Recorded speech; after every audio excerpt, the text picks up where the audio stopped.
آدم علیہ السلام پہلے پہل کپڑا بننے کا کام کرتے تھے. پہلے پہل آپ کا کام کیا تھا؟ کپڑا بنتے تھے آپ. اسی لیے جو لوگ کپڑا بنتے ہیں نا، جو کپڑوں کا کاروبار کرتے ہیں، عام طور پہ وہ لوگ بڑے نرم دل ہوتے ہیں. پھر کپڑا بنتے بنتے آپ نے کھیتی باڑی شروع کی اور کھیتی باڑی کرنے لگے. آپ جنت سے آتے آتے کچھ بیج لے کر کے آئے تھے.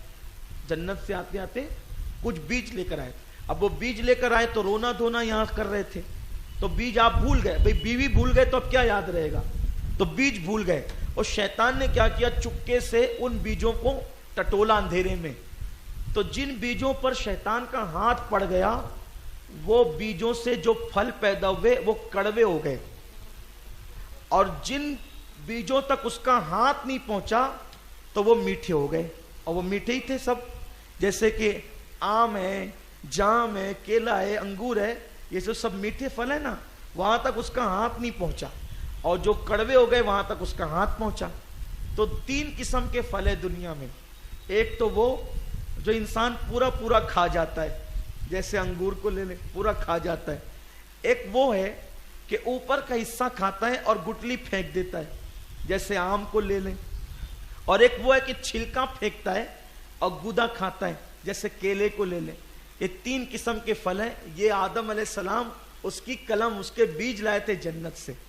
اسی لیے اگر جنت کے پھلوں کی لذت چکھنا ہے تو اس کا کچھ حصہ ان پھلوں، کچھ ہے ان پھلوں کے اندر. اب جب کچھ میں اتنا لطف آتا ہے تو سب کچھ جس میں ہے اس میں کتنا لطف آتا ہوگا. تو جانا ہے نا جنت میں. کیسے جائیں گے جنت میں؟ جنت سے نکالے گئے کھانے کے لیے. بھئی کھائے تو جنت سے نکالے گئے، اب جائیں گے کیسے؟ کھانا چھوڑ دو، جنت میں چلے جاؤ گے. اور وہی مہینہ آ گیا کہ کھانا چھوڑ دو. کھانا چھوڑو گے نا، روزہ رکھو گے تو کھانا چھوڑو. بھئی کھائے تھے تو نکلے، اب کھانا چھوڑ دیا تو داخل ہو جائیں گے. تو الحمدللہ آپ لوگ کھانا چھوڑنے والے لوگ، کل سے انشاءاللہ روزے کی شروعات ہو رہی ہے. بہانے بازی مت کرنا، اور میں بیمار اور میرا یہ. ایک روزہ رمضان شریف کا چھوٹے گا، پوری زندگی روزہ رکھو گے تو اس کی فضیلت نہیں پا سکو گے. عورتوں سے بھی کہتا ہوں کہ بہانے بازی نہیں کریں، روزہ رکھیں. جن دنوں اللہ نے معاف کیا ان دنوں معاف ہے. تو سیدنا آدم علیہ السلام جو ہے کھیتی باڑی کر رہے ہیں، پھل آپ نے بوئے ہیں، اب آپ اپنے کام میں لگ گئے. تو آدم علیہ السلام کو بچے پیدا ہونے لگے. حضرت حوا سے تقریباً آپ کو 80 یا 100 بچے پیدا ہوئے. حضرت حوا سے کتنے؟ 80 یا، معتبر روایت یہی ہے. کچھ لوگ جو ہے وہ کبھی کبھی بول دیتے ہیں، اللہ کی روایتیں اور بھی ہے، کوئی ہزاروں کہتے ہیں. وہ ہزاروں کیسے، ابھی اس کا ذکر آتا ہے. تو 2 بچے پیدا ہوتے تھے ایک ساتھ. توجہ آپ کی، ایک ساتھ 2 بچے پیدا ہوتے تھے. تو ان کی شادیاں کیسے ہوتی تھی کہ پہلے جو بیٹا بیٹی پیدا ہوئے، سمجھ لو کہ کل جو بیٹا بیٹی پیدا ہوئے اور آج جو بیٹا بیٹی پیدا ہوئے، تو یہ دونوں کا نکاح کیسے ہوتا تھا؟ کل کی بیٹی اور آج کا بیٹا، اور آج کی بیٹی اور کل کا، یعنی یوں جو ہے وہ جوڑی لگائی جاتی تھی، یوں کہ ادھر سے ادھر، کل کی بیٹی آج کا بیٹا. اور وہ دونوں سگے بھائی نہیں ہوتے تھے. سگے بھائی تو اب ہوتے ہیں نا، اب کا حکم الگ ہے، اس وقت کا حکم الگ تھا. تو اسی میں ایک بیٹا بڑا نالائق پیدا ہوا، اس کا نام تھا قابیل.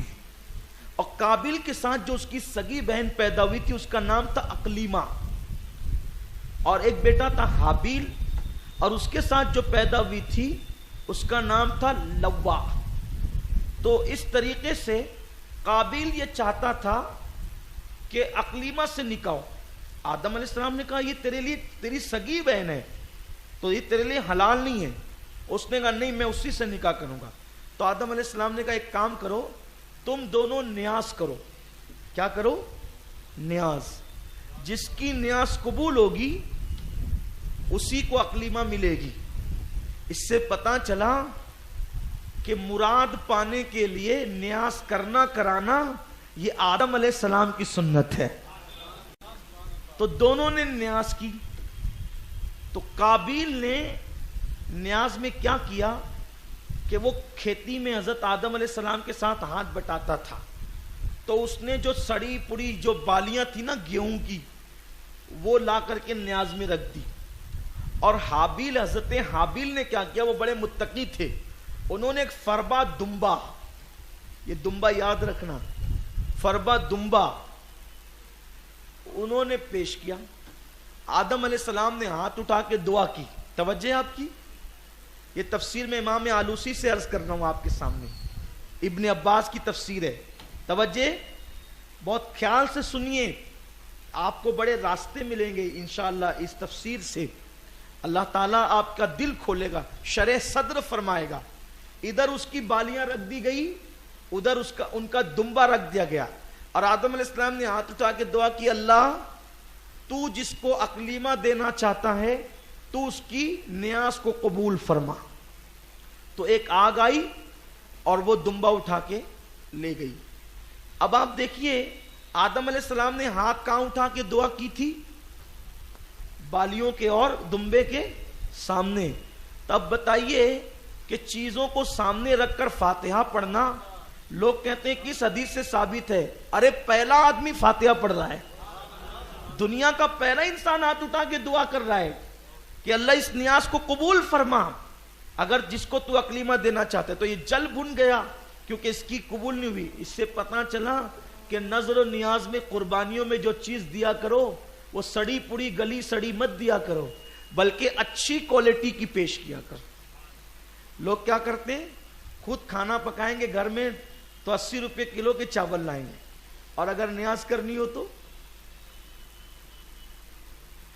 جو سب سے ہلکا پھلکا ہے, یعنی اپنے لیے اچھا اور اللہ کے لیے گرا پڑا. دیکھو جب تم اللہ کے لیے گرا پڑا دو گے تو اللہ پھر تمہیں اچھا کیسے دے گا؟ اگر اچھا لینا ہے تو اچھا دیا کرو, اچھا دو گے تو اچھا ملے گا. دل کھول کے اللہ کی راہ میں دیا کرو. تو اس کو غصہ آ گیا. تو حضرت آدم علیہ السلام حج کو گئے ہوئے تھے. آدم علیہ السلام نے ہر سال حج کیا. آدم علیہ السلام نے, اللہ نے 1000 سال کی عمر آپ کو عطا فرمائی کم و بیش. آپ نے ہر سال حج کے لیے آپ گئے ہوئے تھے. تو اس نے آدم علیہ السلام کی غیر موجودگی کا فائدہ اٹھایا اور اس نے حضرت حابیل کو قتل کر دیا. اب قتل کر دیا تو سوچا اب کیا کروں, تو اس کا چہرہ سیاہ ہو گیا, کالا ہو گیا, اور تھیلے میں ڈال کر کے لے کے پھرتا رہا, تلاش کرتا رہا کہ کیا کروں کیا کروں کیا کروں. اللہ تعالیٰ نے 2 کووں کو بھیجا, اس کا ذکر قرآن میں ہے. 2 کوے آئے, دونوں نے آپس میں ایک دوسرے کو چونچ مارا کر کے لڑائی کی. ایک کوا مر گیا تو کوے نے اپنی چونچ اور اپنے پنجوں سے قبر کھودی اور اس میں دوسرے کوے کو ڈال کے مٹی ڈال دی. تو قابیل نے کہا کہ میں تو کوے سے بھی غیر گزرا کہ اپنے بھائی کو قتل کرنے کے بعد میں نے یہ کیا کیا, میں تو دفن بھی نہیں کر سکا. پھر اس نے قبر کھودی اور قبر کھودنے کے بعد اپنے بھائی کو دفن کیا. حضرت آدم علیہ السلام جب حج سے واپس آئے اور فرمایا کہ حابیل کہاں ہے, وہ کہا مجھے کیا پتا, آپ نے مجھے ذمہ دار بنایا تھا کیا حابیل کو سنبھالنے کا. تو آپ نے فرمایا کہ تیرا منہ کالا ہو گیا, اس وقت تک آئینہ ایجاد نہیں ہوا تھا, تیرا منہ کالا ہو گیا ہے, تو نے میرے بیٹے حابیل کو قتل کیا. اور جب حابیل کو قتل کیا قابیل نے تو وہ پاگل ہو گیا اور پاگلوں کی طرح ادھر ادھر بھٹکتا رہا اور اسی حالت میں اس کو موت واقع ہوئی. کہتے ہیں کہ اب دنیا میں کبھی بھی ناحق قتل ہوگا کبھی بھی, تو اس کا عذاب قتل کرنے والے کو بعد میں ملے گا, پہلے قابیل کو ملے گا, کیونکہ قتل کی بنیاد اس نے رکھی. دنیا میں سب سے پہلے قتل اس نے کیا. یعنی جو بندہ جس برائی کی بنیاد رکھے گا, جب تک وہ برائی دنیا کے اندر موجود رہے گی اس کا عذاب اس کو ملتا رہے گا. جیسے کسی نے گھر میں ٹی وی لا کے رکھ دی, تب جب تک لوگ سیریل اور فلم دیکھتے رہیں گے وہ دیکھنے والوں کو عذاب تو ملے گا بعد میں, لیکن پہلے اس کو ملے گا جس نے لا کے رکھی. جس نے گانے کی سی ڈی لائی تو سننے والوں کو عذاب تو ملے گا, لیکن ان کے گناہ میں کوئی کمی نہیں ہوگی, لانے والے کو ملے گا. اس کا خاص خیال رکھیں, کوئی برائی کی بنیاد آپ نہ رکھا کریں. بہرحال پھر آدم علیہ الصلوۃ والتسلیم کی زندگی اسی طرح گزرتی رہی اور سیدنا آدم علیہ السلام کی زندگی میں تقریباً 1 لاکھ پوتے پوتیاں ہو گئے. 1,00,000